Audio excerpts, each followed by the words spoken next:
This is my debut in short course. It's a pretty big deal. The women's race is going to be absolutely fascinating. Something will be happening every 30 seconds. You've got one girl that trains for Olympic standard and then you've got another one that trains for the Ironman. How are they going to merge their worlds? The battle between Lucy Charles and the best athlete at the moment in short course in Georgia. Toss a coin for those two. When we're out there battling, we're rivals. Oh, I want to beat her.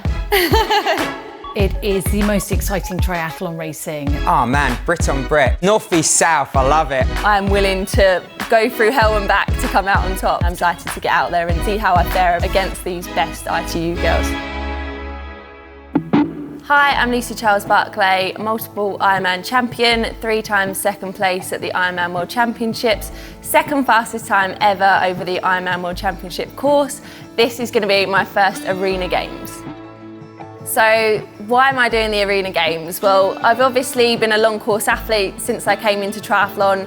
I've always wanted to dabble with the short course and see how I fare against the best ITU girls. So this is the opportunity I've been waiting for, to step into their arena, see how I get on. It's slightly different to the normal ITU racing, so it will give me an idea of how I stack up against them, and it could cement my seriousness about taking on the short course and whether this is actually a viable pathway for me to go down. I always do quite a lot of intensity in my training, even though I'm a long course athlete, so I think that does surprise a lot of the long course guys. I come from a swim background, so I feel like my swim is definitely strong enough to compete with the girls, and that's where I kind of want to put my stamp that I've been a swimmer and I want to be the fastest in that discipline. I obviously noted Jess Learmoff's time from Rotterdam last year, so I want to be competitive with that. I think that Lucy might just have the edge because of her swimming ability. Her massive strength is this swim background that she's got. A PB of 4:11 for a 400 front crawl is absolutely out of this world. In the pool, she's going to be a good pool swimmer. She tumble turns, her starts are going to be amazing. As she gets more tired by the end, her swim is still going to hold at a high level because she's got that swimming background. As long as she can run on the treadmill okay, I think she's going to be the strongest athlete in the women's field. Also in the long course racing, I'm used to riding for 4 hours, 5 hours, all on my own, doing all of the work. So I know I can push the watts needed to be competitive with these girls. Her Zwift background, that can't be underestimated. Well, I've completed all of the levels that exist on Zwift at the moment, so I'm a level 50 Zwifter, but I've been using Zwift since about 2015, so I was one of the early riders on there. The only chink in my armour might be the run, but it's a different run for everyone because we're on the curved powered treadmill, so it is slightly different for all of us. I haven't got anything to lose. I am the long course athlete. I'm stepping out of my arena and coming into the short course. I'm hoping that ignorance is bliss on this, and because I don't know just how much it's going to hurt, hopefully that's going to play into my favour. Hi, I'm George Taylor-Brown. I am the current ITU World Champion and I'm off to Tokyo this summer for the Olympic Games. I think it's interesting with Lucy because she's obviously from the long course background. You wouldn't put her in a race like this at all. I didn't know that she would want to do something like this. But then you see the times that she posts for swimming and is way faster than any of us short course athletes. She's obviously got speed in her legs as well. She's a super quick runner and she spends so much time on Zwift, so I think she'll be very good at that. I mean, Georgia Taylor-Brown, she's obviously a lot more experienced than I am in the short course. She is the world champion over that distance. She's done an Arena Games before. So I think having a short course background will definitely play into Georgia's favour on this. Obviously, we're going for 12 minutes of work roughly 3 times, so it's even shorter than what Georgia would do as well. So I think it is just going to be the athlete who's willing to suffer the most is going to come out on top. Georgia's a funny character because she's always like, oh, the short stuff's not for me, but she is going to be amazing nonetheless. You know, she raced in Rotterdam and, you know, she's heading to the Olympics this year, so, you know, she is going to be in great form. Georgia is strong across swim, bike and run, always has been and has improved year on year to the point where last year we saw her take that world title. I don't think there's going to be a weakness for Georgia. My only question mark is whether she's in full prep for the Olympics later this year, so she might not be quite as sharp yet as some of the others. I think the nice thing about, particularly in triathlon, is we all have respect for each other. Whether you're doing the short course or the long course, you have to put in a ton of work to perform at the top end of the race. We've all got the respect, we're all friends off the course, but I think when we're out there battling, we're rivals, and you definitely want to try and come out on top and win the games. We're lined up next to each other, so I'll have my eye on her the whole race. Yeah, I think she's definitely going to swim really, really hard, and then it's just whatever kind of happens after that. Just happy to be able to race again, and even though times are still a little bit strange. I'll be honest, Georgia's got bigger fish this year. You know, I've got so much respect for how she went about last year. To be world champion in 2020 with the situation we were in, you know, to win the Tokyo test event as well, you know, please, she's got all eyes on Tokyo. But saying that, Georgia's a racer. She's not come here to float around. She'll be going 100%. Lucy's in ferocious form. Lucy loves Zwift. I think she's on level 422. You know, she knows how to race. You know, she's a powerful swimmer. So I think they've got different strengths. So they're not going to go neck and neck, but they're going to cross at some stage in the race. So yeah, toss a coin for those two. But then don't count out the rest of the field in this format. I think there's going to be several battles going on. Look, we can't look further than Sophie Caldwell. Sophie Caldwell is the athlete that has been tipped by Jess Learmont, the winner in Rotterdam, to take the victory here today. There's Sophie Caldwell as well, who I think this format will really, really suit. Putting Sophie Caldwell into that mix there as well. I think Sophie Caldwell will do really well. She's got some speed on her. She's really good across all three disciplines, but super speedy in the swim. She's got a 50-metre free PB, 26 point. That is really going some. What's it going to take for you to beat everyone? A miracle? I don't know. I feel like I'm a very similar athlete to Lucy. Our strengths are the swim, our weaknesses are probably the run, but I just feel like she has an edge on every bit that we have. Lucy, you know, historically comes from this Ironman background, but, you know, she is an incredible swimmer, and everyone's like, oh, you know, we're looking forward to this, like, Sophie Lucy showdown in the pool. I'm like, oh my days, like, it's definitely going to be like, you know, everyone's going to be trying to not let her get away, really, and that's me included. So, you know, she's definitely the one that I think everyone, you know, is looking to, you know, kind of hold on to, and she's going to be the one that's probably going to take it out really hard. She's got the strength of having done a really good winter, some really good run PBs over the winter as well. So all those three girls, different strengths, but I think they're going to be at the pointy end. I've kind of, not in a defeatist way, but I've kind of just like forgotten about Lucy and just going to let her do her thing, and yeah, hopefully can just perform my best and hopefully can get on the podium, so that would be lovely. But yeah, we'll have to see. As long as I don't fall off the curved treadmill, that's my biggest fear.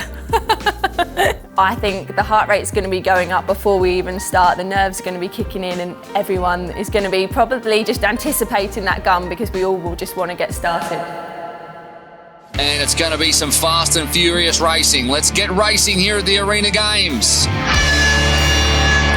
We're racing once again at Super League Triathlon. So good to be able to put this racing on. High turnover from Georgia Taylor-Brown, but she'll be seeing the red of Lucy Charles. The middle of the pool is where all the power is, except for the blue on the left and lane 3, Sophie Caldwell, who gets out so fast. But you watch these turns, this is what makes it different. And I think Lucy Charles-Barclay, with her pool experience, comes off the wall, head down, really good off those turns. Right, but at the moment, she's about half a length back on Sophie Caldwell, who's gone out very quick.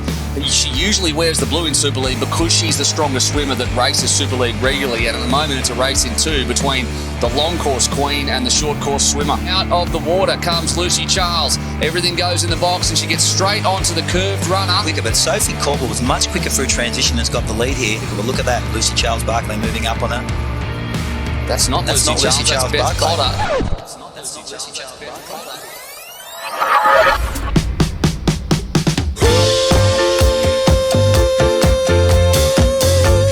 Yeah, good. I'm really excited. Yeah, feeling really excited to do it today.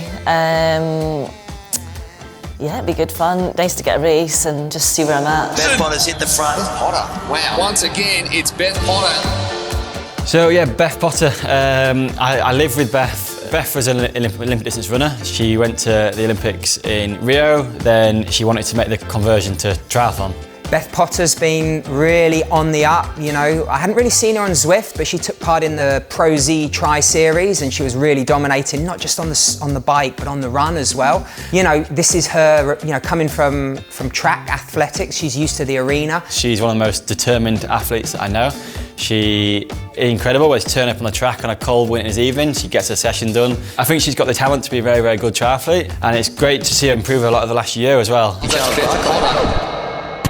And Beth Potter, obviously, with the background as a runner, has gone straight past Sophie Colwell. There's Lucy Charles-Barclay in the red. Beth Potter is amazing Olympian. He's already hit the front, so that's a remarkable swim by Beth. She's off the You got me down. A couple of the best bikers in triathlon right behind her. She's held that gap, and she's going to take the full 10 points and really lay down a marker for these women.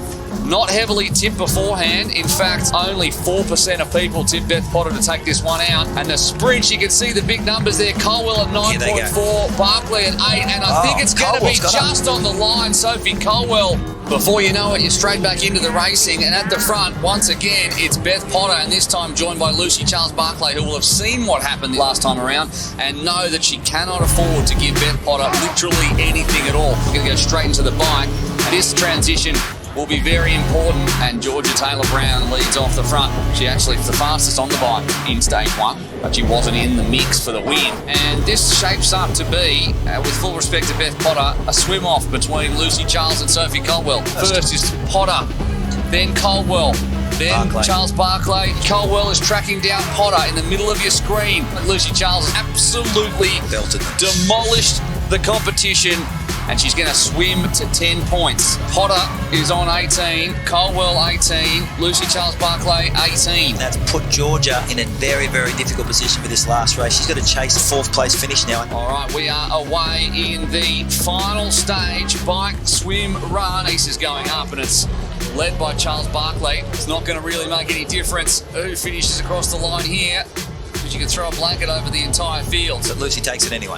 Yeah, Lucy takes it anyway, just for good measure, and off she goes. Look at Lucy swim. She's going to hit the front by 75 metres. You've got to look at Caldwell on that in lane 3. She needs to move up on Potter, which she's doing, and she needs to follow Lucy Charles-Barclay. Out of the water comes Lucy Charles-Barclay. Got a nice little gap on the other two. She's gone to the wrong run first. Could be costly. That hurts. This is it. Beth Potter versus Lucy Charles. It looks like Sophie Colwell's taking a little bit longer. There is Charles-Barclay off the front. Sophie Colwell, you think, is out of this one, and it comes down to Charles-Barclay and Potter. And between these two, they are on equal points. Whoever wins this running race over the next 700 metres will win the Arena Games. It's coming out. It's 1.2 seconds, 1.1. Beth Potter's going to win this, is she? I think she's got a 4% of viewers in our viewer poll tipped Beth Potter before this one. Versus 40% with Lucy Charles. 37% I think it was. 38% for Georgia Taylor-Brown. She's back in 8th, 23 seconds back. Beth Potter comes across the line, and she will win the Super League Triathlon Arena Games in London. Congratulations to Beth Potter. She has done the job. Wow. I think we're all staring at the screens instead of warming up because it was exciting. You know, it's amazing to see Beth Potter. You know, she's shown moments of brilliance, but maybe not on the top level, and this was a world-class field. Yeah, that was so much fun. There's 10 girls all out there, we're all going flat out, there's no let up. It's completely different to what I'm normally doing in my racing. I almost feel like, say if we'd had 5 rounds, then I'd start to come into my own. I think that's obviously just my endurance coming in, and I did kind of expect that maybe each round I would get a little bit stronger and obviously learn as I was going through each round, so my transitions would get a little bit quicker as well. Someone like Lucy who, you know, she talks the talk, but yeah, she's starting to walk the walk over any distance, so you know, it'd be great to see her on the top step in Kona, but equally Com Games next year, never say never with her talent. Georgia Taylor-Brown, I think, you know, Georgia's got bigger fish to fry. You know, she's the only one of the British Olympic team that was racing that's been pre-selected. I've got every confidence that there's a master plan, there's a bigger picture. I mean, obviously it's been such a difficult time for everyone with not much racing happening, so to actually have an event, be mixing it with the top ITU girls, just having that kind of fun, and you're having the rivalry, but you're having the banter, you're having the fun, and you're just out there all giving it your all. I think I absolutely loved it, and yeah, bring on the next one.